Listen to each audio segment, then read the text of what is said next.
Departemen Kesehatan Palestina menyatakan 2 orang Palestina terbunuh pada Sabtu malam waktu setempat dalam sebuah serangan udara Israel di Gaza. Tensi jalur Gaza meningkat drastis pasca Trump menyatakan Yerusalem sebagai ibu kota Israel. Dalam serangan udara tersebut, pasukan pertahanan Israel menyatakan target serangan Israel adalah fasilitas milik Hamas, sebuah kelompok di Palestina yang mengendalikan kota Gaza. Fasilitas tersebut dihantam roket pada Sabtu pagi dari selatan Gaza.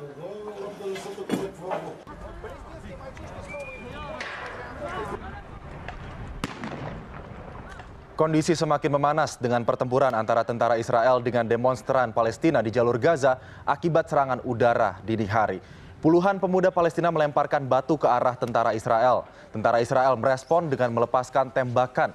Sedikitnya 10 orang terluka dalam bentrokan ini. Di sisi lain kota, warga Palestina membakar dan melemparkan bom api ke arah tentara Israel. Gas air mata pun ditembakkan untuk membubarkan para demonstran.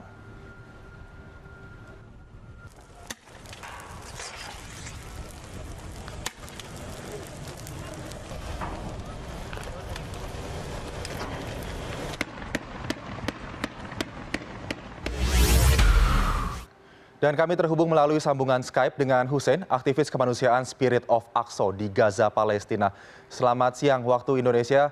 Mas Hussein, bagaimana situasi keamanan di Gaza pasca serangan udara di Israel kemarin? Ini bisa digambarkan situasinya terkini saat ini. Oke, selamat pagi Mas Aldi. Jalur Gaza masih mencekam. Meskipun saat ini pukul 7, masih terlalu pagi, namun pesawat tanpa awak milik Israel atau yang dinamakan dengan drone masih terus mengitari langit Gaza. Sejak sampai tadi malam pukul 9 kurang lebih, bentrokan masih terjadi di antara pemuda Gaza dengan militer Israel di perbatasan. Dan Departemen Kesehatan Palestina di jalur Gaza sudah mengkonfirmasi sedikitnya ada 85 korban luka sejak kemarin dari berbagai bentrokan yang terjadi. Mas Hussein, kemudian ini korban luka tadi Anda katakan ada 85 dan nampaknya ini akan lebih lagi mengingat korban luka ada di tepi barat dan juga Gaza. Bagaimana penanganan korban luka saat ini baik di rumah sakit Indonesia maupun rumah sakit milik pemerintah Palestina? Korban luka ini ada yang dirawat di Medan langsung di lapangan oleh tim medis dan sebagian lain dilarikan ke rumah sakit karena mengalami luka yang cukup parah. Dan untuk korban luka yang berasal dari jalur Gaza bagian utara, semua dilarikan ke rumah sakit Indonesia yang memang merupakan rumah sakit terbesar di jalur Gaza utara.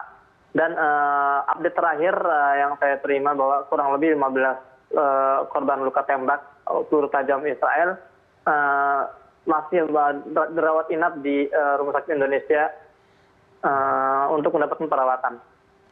Ya, Mas Hussein, kemudian ini bagaimana respon dari pemerintah Palestina terhadap serangan ini? Apakah Anda mendengar akan adanya misalnya serangan udara susulan begitu yang dilakukan oleh tentara Israel ataupun Hamas yang akan melakukan serangan balik terhadap tentara Israel? Bagaimana? Apakah ada kabar-kabar terkait hal ini?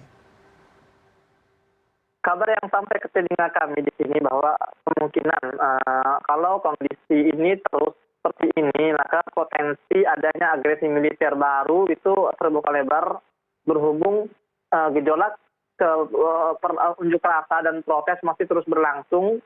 Dan sejak kemarin pun jual beli serangan antara para pejuang Palestina di Gaza dan militer Israel sudah mulai terjadi. Militer Israel juga sudah mulai melakukan serangan sejak kemarin, baik itu melalui udara, melalui darat dengan tank mereka, dan melalui laut dengan artileri mereka. Baik, Mas Hussein, saat ini tadi pagi hari waktu Gaza, Palestina, bagaimana kemudian aktivitas masyarakat di sana pasca serangan yang dilakukan kemarin malam? Ini apakah aktivitas perekonomian warga, pergerakan dan aktivitas sekolah misalnya ini masih berlangsung dengan aman di sana? Karena warga Gaza sudah terbiasa menghadapi situasi semacam ini, bahkan lebih buruk. Jadi bagi mereka situasi mencekam ini belum memasuki tahap di mana mereka harus menghentikan aktivitas mereka. Intinya mereka masih beraktivitas sehari-hari, yang sekolah masih dibuka sekolah, instansi pemerintahan masih bekerja sebagaimana biasa, pasar juga masih lalu lalang. Artinya belum ada kekhawatiran serius dari kalangan warga sipil di Gaza. Kemudian apakah ada aksi demonstrasi ini untuk kembali menuntut Amerika yang menetapkan ibu kota Yerusalem sebagai ibu kota dari Israel dari para warga di Palestina?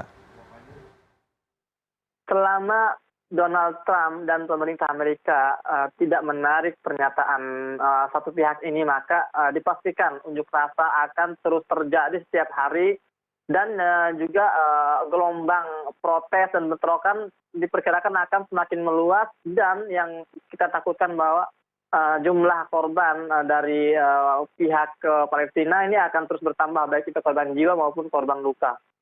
Mhm.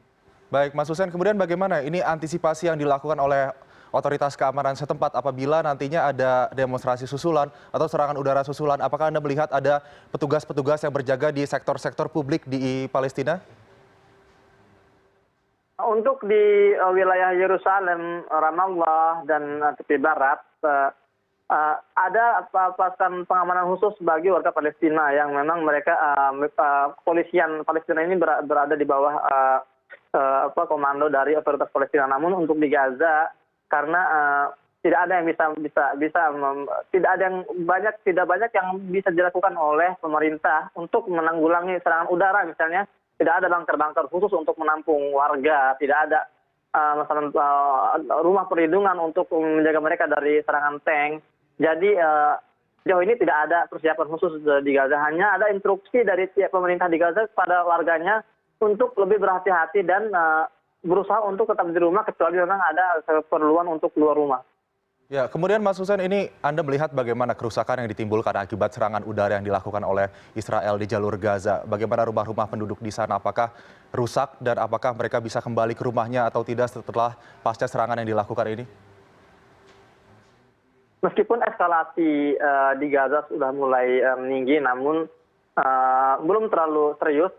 Maka dari itu angkatan udara Israel pun dalam mentarget serangannya itu mereka masih sebatas lokasi-lokasi milik militer atau lokasi-lokasi para pejuang tempat mereka latihan.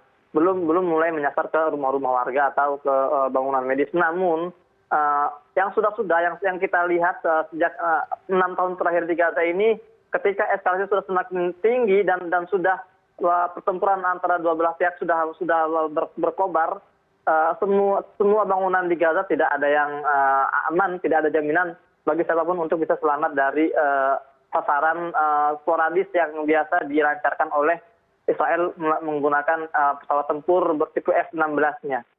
Ya, kemudian terakhir ini bagaimana dengan kondisi warga negara Indonesia di Gaza, Palestina? Saat ini juga termasuk Anda para relawan yang saat ini bertugas untuk membantu para warga Palestina di sana. Ingin kami sampaikan kabar baik kepada warga Indonesia di manapun berada. Kami warga negara Indonesia di Gaza saat ini dalam keadaan baik-baik saja, alhamdulillah. Meskipun 2 hari yang lalu sudah ada selebaran dari pihak KBRI Yordan yang menghimbau kami di Gaza untuk keluar dari Gaza karena khawatir hal-hal yang tidak diinginkan. Tapi kami di sini tidak bisa mengikuti instruksi tersebut karena kan kondisi kita yang diblokade. Satu-satunya pintu perlintasan yang bisa kita gunakan yaitu perlintasan Rafah yang menghubungkan antara Mesir dengan Gaza sudah beberapa bulan ini tertutup. Jadi yang bisa kami lakukan adalah tetap berada di Gaza dan meningkatkan kewaspadaan kita. Baik Mas Muhammad Hussein, aktivis kemanusiaan Spirit of Aqsa di Gaza, Palestina. Terima kasih atas informasi Anda dan tetap jaga keselamatan Anda dan juga para relawan di jalur Gaza, Palestina.